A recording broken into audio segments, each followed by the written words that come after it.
Welcome to this episode of the Rebel Justice Podcast. I'm Farah Damji.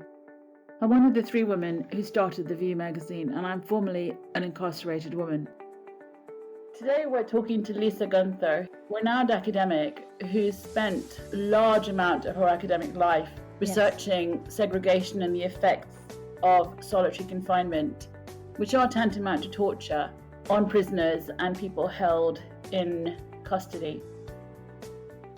I wanted to just touch on what justice means within the framework of who must I be in order to be there for another. I think that's really fascinating because I think our identities as women in particular, we're required to shapeshift, to be mother, to be child, to be lover, to be friend. All the time we're shifting these identities, but actually within the context of if we want to be, I don't know if we call ourselves campaigners or activists, or I think it's light workers actually. How do we be? How must we be in that frame using your philosophical and also your experiential background as well? Yeah, I think this was something that kind of came up earlier when we were talking about how perverse it is to separate someone from other people in order to put them on the right track to live well with other people. And also to blame that person if they start to crumple in extreme isolation, that they couldn't handle it, rather than it's the violence of the system itself. So I think, the way the system works is justice means punishment. Responsibility means liability, like you did this, you are to blame for this, therefore you must suffer pain for this. And does that actually make sense? Even if we look at it from within the system's own logic, why would spending 2 years less a day in a concrete box in any way compensate for or make right an act that was in contradiction to the law? Like, how do those two sides of the equation equate? But that's, I think, the equation we're looking at when we look at justice as defined by criminal justice systems. It means someone has to pay for something. And the currency of that debt, that repayment, is time. Time in a place where you're going to be separated from other people, but also crammed in with a whole bunch of other people that, you often don't have enough space to live well with if you're in an overcrowded prison.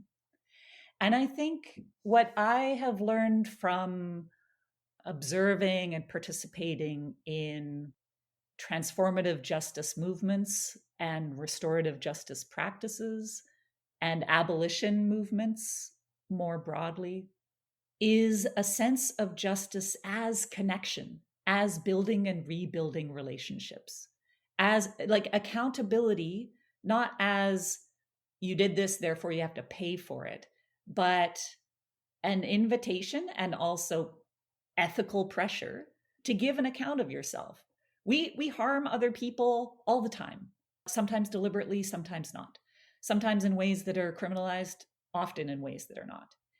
And so whether we are in conflict with the law as deemed by the courts or not, we're trying to make justice in this relational sense all the time. When we have a conflict with a friend or a family member, I mean, one response to that conflict can be, okay, I cut you out. You're not part of my life anymore. And sometimes you need to do this with people who are not listening to you and are harming you in ways that just don't allow you to thrive. But what I'm really intrigued by and inspired by is justice as an everyday practice of relationship building and community building, so that we figure out how we're always going to have conflicts, and as vulnerable human beings we're always going to harm one another, deliberately or not. How do we work through that without defaulting to that, like conceptual and practical shortcut of, okay, you did this, you're out. Like you need to be separated or you need to be exiled because you messed up. So, yeah, I think it's complicated because sometimes often it is the people we're closest to that have the capacity to harm us in the most insidious and deep ways. And I think within restorative justice practices, unless they also have a political analysis that's feminist and that's critical of patriarchal power, sometimes women can be pressured into being the ones who forgive, the ones who, overlook, okay, I will, for the sake of sustaining this relationship, I will sacrifice what I need. And I don't think that's cool at all. But I think part of moving through patriarchy and dismantling it will be practicing and building the skills for conflict resolution that is relationship sustaining and building, rather than depending on social separation and ultimately social death at the limits of that for keeping each other safe and holding each other accountable. That's so interesting because just in my own life, there's very few times that I felt the need to kind of exile someone completely, just get them so far away. And even then, there's been later, years or months or weeks later, there's been reconciliation in, all but one case I can think of. But we're so quick as a society to just throw them away on the kind of human bonfire of the prison system, the justice system. And I think that's such a great answer for me personally, because if we were to take some of that personal responsibility and somehow infuse that upwards into the collective responsibility of the justice system, I think we could use things like restorative justice, we could use transformational justice, we could use all these other alternatives to just throwing someone away. Because if we look in our own lives, we don't do that very much. And if we do, it's in a moment of anger, not in that kind of feminine way that you were saying, where we have to make allowances, but where there's a kind of a reciprocal coming together of responsibility and accountability. But we don't do that in the justice system. It's so one sided. The voice of the victim is totally removed. And in our case, it's the king that's doing it to us. Now it's Rex versus whoever. And I think you have the same prosecution system there, don't you? Where you've got this like horrible leftover from the colonial days of like King Charles prosecuting you. And the voice of the victim is so removed. And the defendant, the perpetrator, becomes isolated, alone, and almost like I see them on an island where no one can kind of reach them. And it's just all these things being done to them. And I think that idea of personal accountability and bringing that into the justice system is so important. It might make for better changes. Existing in the carceral state is something else that you've written a lot about mentally and physically and how it affects people. Can you tell us about how you think it might affect people's bodily autonomy? You spoke a little bit about the situation where the woman was being segregated because she was being abused by a guard and then locked up and doubly punished. And the clothes that we have to wear to kind of fit into this strange grey world where everything is grey, so we have to be dressed in grey men's clothes as well. But I'm interested to know a little bit about how you think existing in that carceral space affects us. Yeah. So some of the writing and thinking that I've done around this is, okay, so I wrote this book on solitary confinement, and it engages with first-person testimonies of solitary. And then on the other side of that, I felt like I'm writing about an experience I have not had myself. I'm writing about an experience of the carceral state as someone who's never been in prison, like as an incarcerated person myself. And yet I live in this world that is totally shaped by carceral power, that is a carceral state. And that carceral state has two components, or two kind of like interlocking actions. One is locking some people in to this gray space where you have to wear gray uniforms and with gray walls. And then the other component of that might seem like the opposite, but is also working totally in tandem with it, is people locking themselves in, locking yourself into your securitized apartment building or home, locking yourself, locking other people out by locking yourself in to secure environment where you feel, whether you're right about this or not, that the state is there for you. Like if you're nervous about some stranger you see on the street outside, you can pick up the phone and call the police, and you can have the confidence that they will be there for you to get this suspicious person out of your life. We don't have the prison without that component as well. Michel Foucault, philosopher, social theorist, talks about this in terms of biopower, what he calls biopower, that within a population, there are some whose lives are supported and securitized and kind of reinforced, and those whose lives are abandoned and micromanaged into oblivion. And he calls that making live and letting die. And so I have been, over the last 10 years or so, oh my God, that's a long time. I've been really trying to kind of attend to, okay, what are the carceral spaces that are actually highly securitized, highly protected, but also locked into that biopolitical logic of making live and letting die. And so even though one has a lot more license to move around and to do what you want and to go through security checkpoints, if you're on the side of making live, you're also deeply invested in and locked into a system of carceral power. It's also a system that makes other people's lives far more precarious and far more exposed to premature death than they would be if we had a system that's oriented towards building those sorts of webs of support that we were talking about just a minute ago through restorative transformative justice.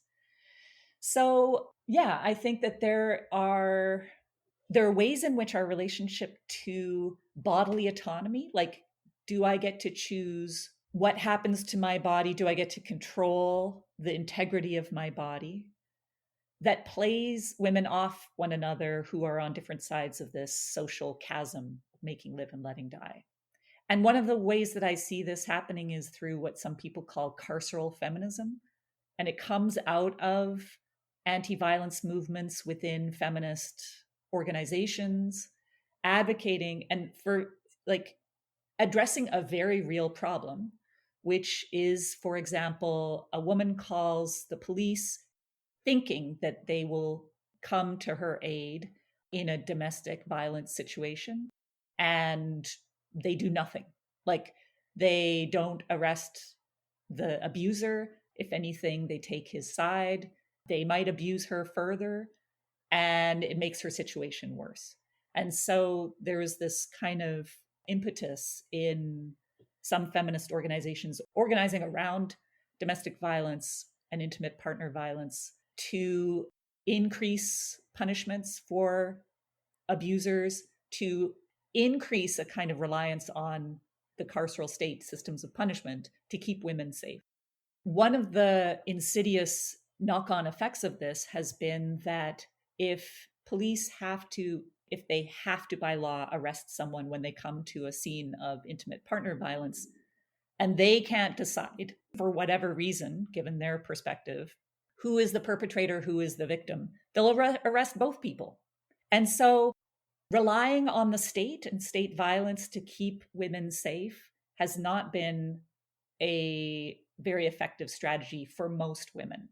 And so that's one of the ways that I see the gray space of inside prisons not being just a particular site within our society, but actually being a very intense microcosm of relations of power and abuse within our society as a whole. And that the way we try to dismantle those insidious connections is not by, as women, trying to get state violence more on our side, but rather standing in solidarity with women on both sides of the prison walls to try to figure out, what do we actually need to keep each other safe from violence and abuse? And how do we actually build a world where there's less of that violence happening? Is it by punishing abusers in a way that never actually forces them to give an account of themselves, but to the extent that they're targeted by the state, sometimes gives them this sort of sense that I'm the victim here. And gives them one more person to fight against, or one more entity, whether it's Rex the king or or whatever, the correctional officers at the particular facility where he's held, if he ever does get arrested and convicted. So that's a very long response to your question, and it maybe went in a different direction than what you wanted me to talk about. But I wanted to sort of get at this point that we're all affected, whether we've ever been arrested and convicted and incarcerated or not. We're all affected by this logic of the prison system. And the more we can kind of critically unravel our investment in that system, I think the better chance we have of actually building a safer and more mutually accountable world. No, I think, again, I think that's such a full answer. And I think you've really articulated so well for me how horribly codependent and coexistential they are, and how one really relies on the other to exist, because we can't take a macro view of it and say, actually, those people are getting harmed and I'm involved in that harm, because it's like holding up a mirror to society and saying, you are creating harm, trauma, violence. You're paying for it. Your taxes are paying for it. Your votes are endorsing it. And people who are not involved in the justice system always think it's sort of happening over there to someone else. It's not really me. I'm not a bad person. It'll never, what do I care? And then it happens to someone you love, and it's just so, you enter this labyrinthine world of just miscommunication and weird words and outcomes that no one could even imagine. And I think that's why it's so important that we start to realize it's like joining the two sides of a brain, isn't it? And saying, actually, this can only work if this is working properly too. We've had our own huge problems here with, policing is meant to be by consent. And there's been just the most appalling case after case after case of violence against women, sexual violence, murder, rape in the Metropolitan Police, which is our main London, the biggest police force, to the point that there's been reviews by Baroness Louise Casey who's saying it actually just needs to be completely dismantled and made into the smaller police forces that it used to be, because it's become absolutely unaccountable. And there was a really violent, horrible death of Sarah Everard, which really kind of focused everyone's attention on, hang on a minute, if you can't call the police to help you and protect you, and if the police are actually the ones who are going to attack you and rape you and kill you, where do you go as a woman? You ask men, what are you worried about? What are you thinking about? Oh, I'm worried about the football. I'm worried about my job. I'm worried about my mortgage. You ask women, I'm worried about staying alive. I'm worried about not being raped. These are not things that are equal kind of anxieties to have in a society. You very proudly describe yourself as an abolitionist. What does that mean to you in the context of women who others would say present themselves as a risk to society or to themselves? So I also consider myself an abolitionist, and I'm always asked, well, what would you do about violent women? Well, first of all, there's so few women who are violent just for the sake of violence. It's always triggered that, I sound very anti-men here, but there's always a man in every single situation that I've known. There is always a man who's triggered it, and I'm sorry, but that's just how it is. But what do we do? Like, when we're asked that difficult question about, right, so you want to shut down all prisons, well, what about people? It's a very famous one here, Joanna Dehenny or Rose West or people like that, women like that. How do you respond to that, Lisa?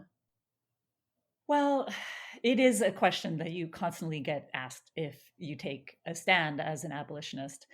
And I think one of the things that's missing when that question gets asked is that abolition is not just about getting rid of prisons. It's not just about like, okay, well, this isn't working, let's eliminate it and have nothing, that it's also a practice of building up and creating and strengthening practices of conflict resolution, of building restorative justice circles that sustain relationships rather than destroy them, of building the kind of health access to healthcare, including mental health care and emotional support and substance use support that support people to actually live healthier, more thriving lives. So abolition is this creative project that, like maybe there's some marginal,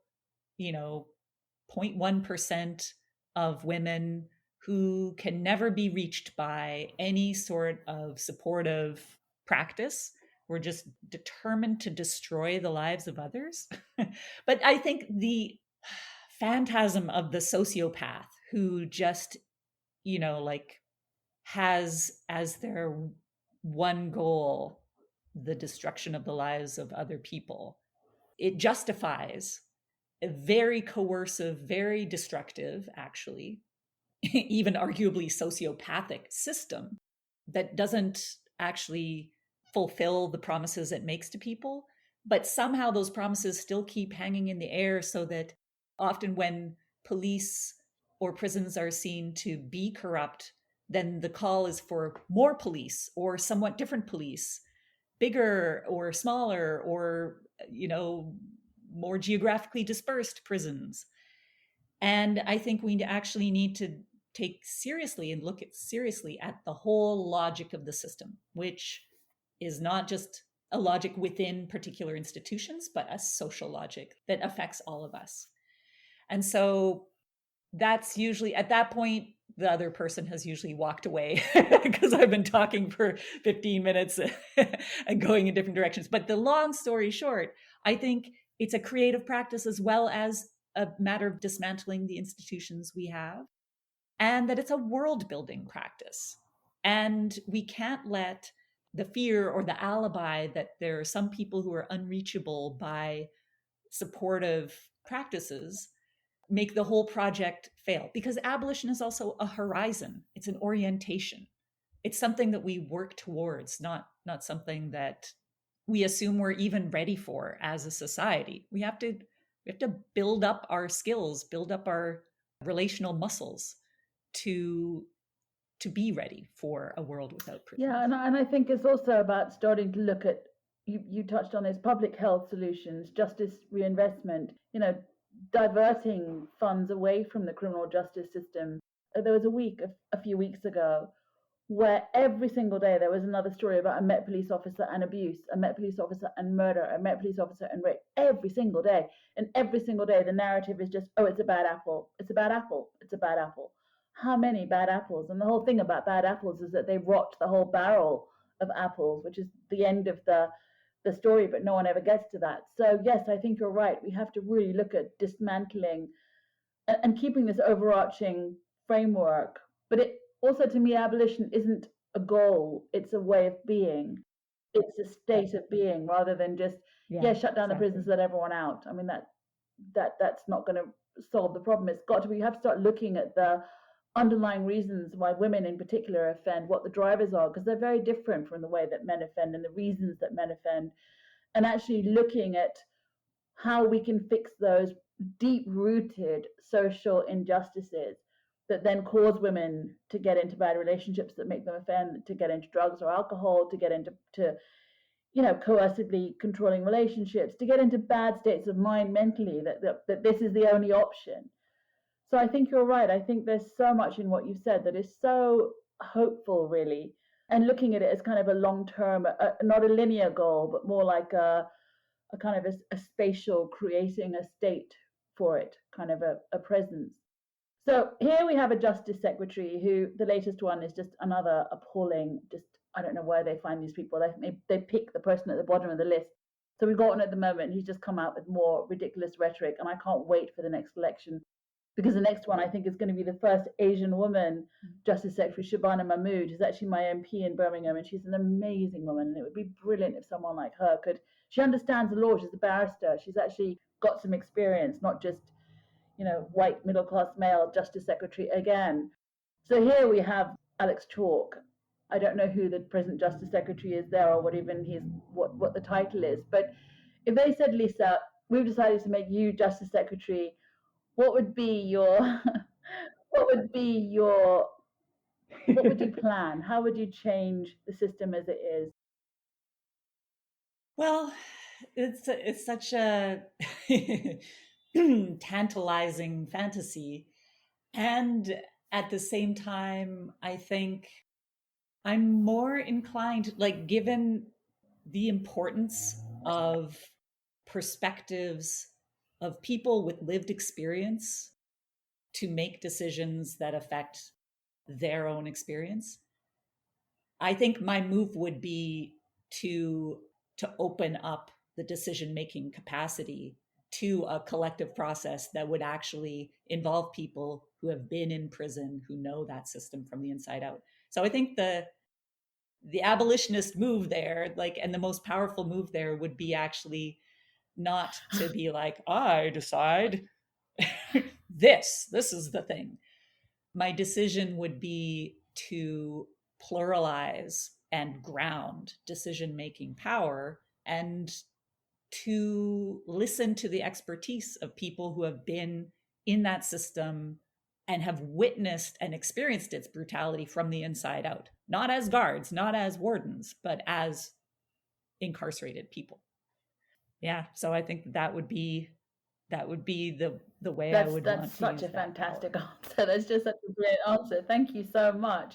Is there anything else that you want to add that we haven't covered? Yes. Okay. So I would really love for us to have a conversation with the P4W Memorial Collective and the View and the work that you're doing there.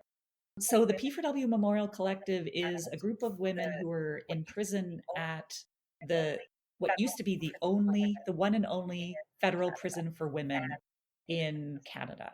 And it's in Kingston, the city where I teach university.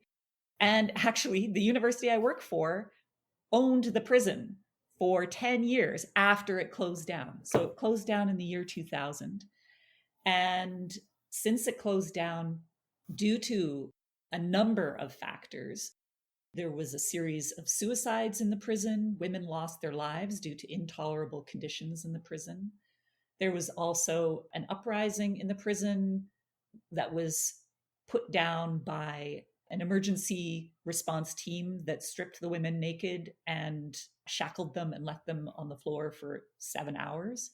And security footage of that incident was leaked to the public. And then there was a big inquiry. All of these factors led to the closure of the prison. And since it was closed, even before it was closed, there's a group of women who have wanted to create a memorial garden for women who died at the prison. So the prison sat empty from 2000. It's still empty now. The university that I work for bought it and thought, oh, we'll turn this into student residences, or we could use it for office space or archives. Nothing was ever done, and a garden was never created. Ultimately, the university sold the prison to a private developer who is now turning it into condominiums and a retirement village, and they're planning a hotel and retail space. And so the women are still fighting and have secured a memorandum of understanding with the developer to create a memorial garden. But it's still very precarious. And just the fact that this space of punishment and death and suffering and torture will be flipped into a private for-profit venture for, luxury condominiums and business is itself a horrible and potent expression of the way that carceral power works, that it's not just that the whole extraction of value from the suffering of women continues even 23 years after the prison has been closed. But undaunted, the women who did time there have organized an art exhibition. They have a website. They would like to create a mobile art gallery that can teach people about the history of this place, and also this memorial garden that will be a place to mourn and remember those who didn't make it out of the prison. So I think there'd be so much for you all to talk about together and to share, also just how important it is to have something like The View or Tightwire where women can express themselves and share Oh, their absolutely. You know, creativity. however we can support and amplify, please do put us in touch with them. And it's very strange. The Holloway prison, which was the big prison in Islington in London, was shut down, and the mayor of London basically bunged a load of money to this supposedly social private developer, Peabody. George Peabody, obviously being an American philanthropist, but he must be rolling in his grave right now. The women at Holloway, we said we want a women's building. You know, you've killed women in there. I know women that died in Holloway. You've killed women in there, and we want a space to honor their legacy. And yes, of course, no problem. Of course, we'll do that. We need a women's building, blah, blah, blah. So it went from this fantastic proposal to this really substantial women's building to like a couple of floors in the back of somewhere, sort of hidden away. And the council's been, bunged loads of money to agree with this. And it's just so heartbreaking to think of all the death and destruction that's now going to be. These luxury flats are now seeded in our blood, really. The foundations are soaked in blood. Yeah. And I don't know how people in their right mind would want to live there, but apparently the flats are like £1 million. And so can totally resonate with what's going on there. But they did start something called the Community Plan for Holloway, and they fought quite hard. They got some good architects and designers and lawyers involved. But, again, women are just our bodies, our experiences, our tragedy and our pain just all get commodified and all get nicely conceptualized into this lovely little village for people to go and live. And it's like, no, that's just so wrong. So no, however we can amplify, they sound like amazing women, and we'd love to get their art and their stories in the view as well. Thank you very much. I've just learned so much from you. It's been such an honor and a pleasure to talk to you as well. Thank you. And I feel exactly the same. I've just really appreciated your very thoughtful questions, and I've learned also so much from you. The View magazine is the only platform by and for women in the justice system where we keep our experiences, strength and hopes at the heart of our organisation. In spite of enormous pushback from those who would prefer the status quo of opacity and disinformation. They say that sunlight is the best disinfectant. Pull back the blinds and join our resistance movement, fighting for a fairer justice system for all of us.